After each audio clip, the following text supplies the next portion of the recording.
G'day! Today in episode 481 of Trent365, I chat with brand guru Martin Lindstrom to get his thoughts on the spa of tomorrow from a brand perspective. We also talk about the idea of the brand equity of spas and how he thinks we actually don't have a lot, much like many of the hotels in which we operate. G'day.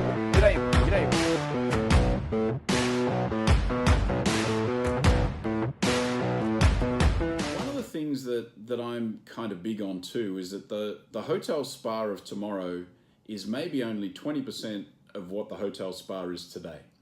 And in that sense, the other 80% might be wellness in some hotels. It might be nothing related to wellness. It might be more functional benefits and things like a business center meets a corporate lounge meets a beauty salon or something along those lines.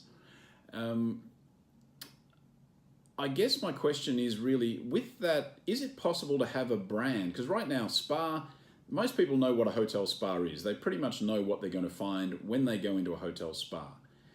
Can we still have the sort of brand recognition we have today for hotel spas if in the future they're 80% different everywhere you go? The spa next door in the other hotel could have only 20% of the same things that you have. Well, first of all, I don't think a lot of hotels around the world are truly recognized from having an amazing spa. Of course, there's a handful of two, but I don't think I can point out hotels where I clearly say that is the spa place and then everything else secondary. Of course, you as an expert would be able to point out a couple of places, but I would say the normal guest at a hotel would probably find it very difficult because the offerings are so good. And by the way, because the offerings are very similar. So I think already now the concept of the spa really have little brand equity added to the hotel because it's the standards. You really have the same offerings, right? I do think that certain hotels need to be better at positioning themselves. And when you think about hotels which truly position themselves in a unique way, there's very few of them.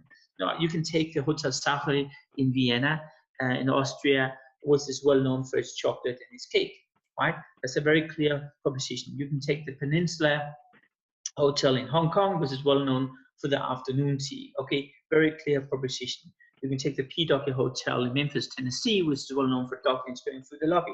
Very clear. But then my question is, how many other hotels can you really mention which really stands out in one way or another, besides just having a better bed or better high tech or whatever it is they have?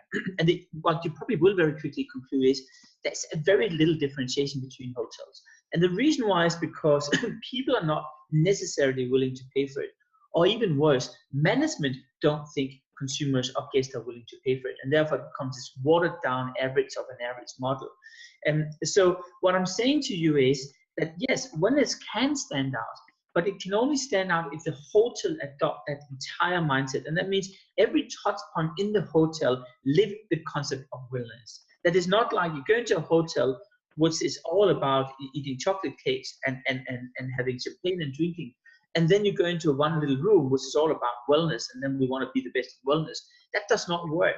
Either you are 100% that or else you're not. And if you're 100% that, I think you can secure an ownership of it if you're really smart. But I do think that ownership requires you to really, truly invest in it. And truly invest, well, that means you need to have a hospital next door.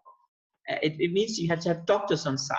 It means that you need to have the best experts in the world on site. If you take, for example, a hotel like Sham in Thailand, which is well known for loss weight and all that stuff, yes, they do have these experts on site. It costs a fortune to go there. And they've been incredibly focused on it. And what's really interesting is, besides the fact that they're renovating right now, it's been a crappy hotel. I mean, the rooms are not very nice.